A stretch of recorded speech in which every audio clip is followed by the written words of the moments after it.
1, 2, 3. We may be trapped. Hi! What do you mean, mine? What do you mean, mine? Hi! They only saw me! You can run, but you can't hide, bitch! What is up, space pirates? This is your Admiral, the quintessentially quirky Dr. Disaster, and this should be a really easy concept to understand, but if you choose to work with someone, then you should make sure that they aren't the sort of someone that you don't want to be associated with. God, I've never been so ashamed of anything in my life. Video game studios that choose to hire certain writers or artists are generally not shy when it comes to announcing the new partnership, but for some reason, whenever somebody hires Sweet Baby Inc., they go out of their way to make sure that as few people know about it as possible. It's almost like they're ashamed of what they've done. Look away, I'm hideous. And that's because these studios clearly are ashamed of what they've done. These days, the label of being woke as a video game is an albatross around their neck, weighing it down. Which brings me to this game here, Winter Burrow. The other day, it was revealed that this is the latest game to have used Sweet Baby Inc. to consult on it. This is a cozy game featuring some woodland animals trying to survive the winter. Now, why a game like that would need a freaking sensitivity reader or something like that is beyond me. Clearly the people that made this turd, though, are simply sympathetic to Sweet Baby's crusade against gamers trying to have fun.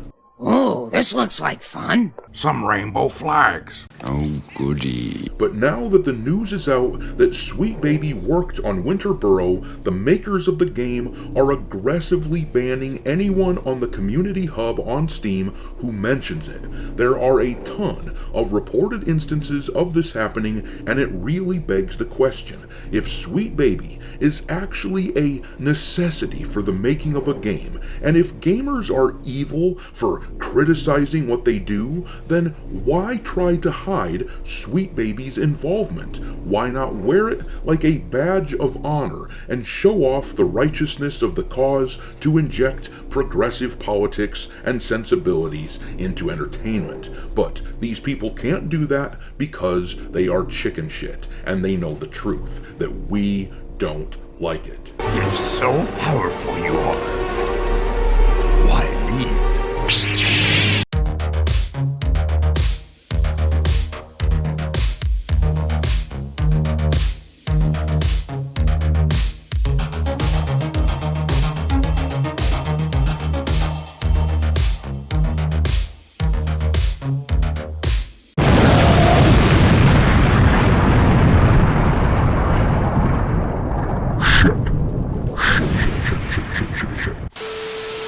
Alright, me hearties, make sure that you hit the like button on this video, share it with your friends, and subscribe to the channel if you haven't already. I've had a lot of people tell me that they have been unwillingly unsubscribed to the channel, so make sure you check on that. And also, give me a follow over on X, where my handle is Dr. Disaster1, and if you feel like supporting the channel and helping keep the lights on, consider becoming a member for as little as $5 per month. Alright though, let's take a look at this Winter Burrow situation. The thing is, when you look at the trail of bodies that Sweet Baby Inc. has left in its wake over the past year or so, like a series of drained corpses with vampire bites carved into their necks, but when you see all that carnage and damage, it isn't hard to blame the makers of Winter Burrow for not wanting it known that Sweet Baby Inc. was involved with their game. Tales of the Shire, South of Midnight, Unknown 9 Awakening, Flintlock, The Siege of Dawn, Suicide Squad, Kill the Justice League.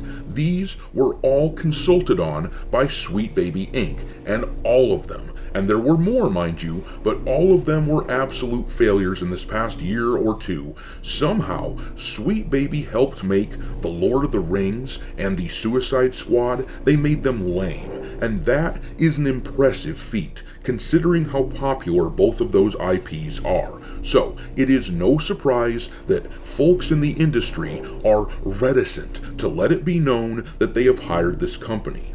But anyhow, as usual, when it comes to sniffing out the work of Sweet Baby Inc., Master of the TDS over on X has been all over this, after word was coming out that a bunch of people were being banned by Winter Burrow for talking about the Sweet Baby Inc. partnership. Master of the TDS posted this on X, saying, "We now have confirmation the banning on the Winter Burrow Steam discussion forums are being done by the developers." And if we take a closer look at the image provided in this post, you can see that it does indeed say on this screenshot that the person who originally posted this was permanently banned by the developers of the game themselves. But then, Master of the TDS posted this. He said, "I have made a post myself on the Steam forums for Winter Burrow."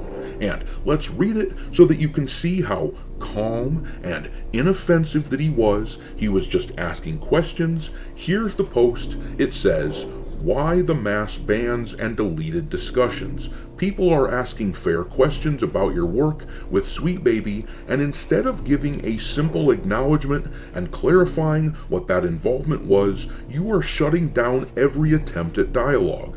I was the one who first brought attention to this connection, and now you are treating the very people who care enough to ask as if they are the problem. Honesty and transparency are not a weakness. They are the only way to rebuild trust. If you had chosen to engage in open conversation instead of reflexively banning anyone who mentions it, you would have earned respect and likely won back some of the goodwill you are now burning. Your game looked exactly like the kind of experience I would have supported and enjoyed, but the lack of accountability and the decision to silence discussion rather than face it head on makes it impossible to overlook what is happening. You have the chance to turn this around, but that requires doing the right thing and actually speaking with the community and trying to erase the conversation.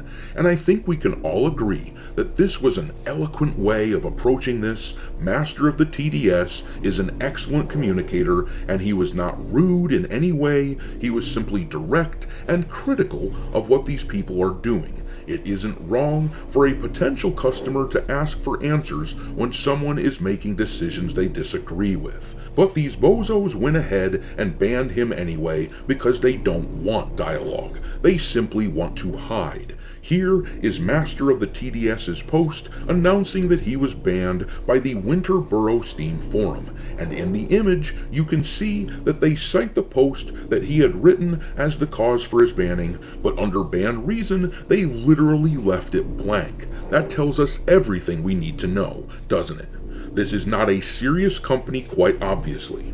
But here is Jay Viper showing us that he had the same outcome on the Winter Burrow Steam forum. He posted something similar and was banned for it, and under ban reason, he was given no explanation at all. These people that made this game simply do not want dialogue. They view the gamer chuds as being beneath them. But here is Madam Savvy the other day responding to a post from the official Winter Burrow X account. She wrote, "So, you decided to work with Sweet Baby Inc., and now it isn't going the way you hoped. You've got some options though, so let's break it down. You could ignore it, but every post till launch will talk about Sweet Baby, and they will continue to post on Steam. You could try blocking and banning people, though that will Barbara Streisand the crap out of you, and not in a good way. The virtue signalers never financially support games. There is a third option: tell everyone what they did, what they suggested, and then say you didn't know. Say what they suggested to change, and say you will undo any input they gave back to your original ideas. If you do that third one, I bet people who would have never bought the game will give it a go." And then here is Madam Savvy doing a follow-up to that post, showing a screenshot that indicates she was blocked by the Winter Burrow account on X. She wrote, "The rat game went with option 2 of my advice as predicted. It would appear they will nosedive into the empty pool instead of choosing the most profitable option." And that is very illuminating, isn't it? These people are not motivated by profit, they are motivated by ideology, and they are simply furious that diligent gamers are shining a light on these cockroaches scurrying around in the night. And frankly, it's amusing to watch which direction they choose to scuttle when the light hits them. It isn't our fault for noticing what they're up to. If they're embarrassed by what they've done, it's their fault for doing it. But I'm gonna leave it there. Drop your contempt for Winter Burrow and its developer Pine Creek Games into the comment section below, and we will talk there. Thanks for watching, me hearties. If you haven't already, your Admiral is inviting you to subscribe to the channel and become a part of the crew. Life as a space pirate may not be glamorous, but there's always plenty of booty.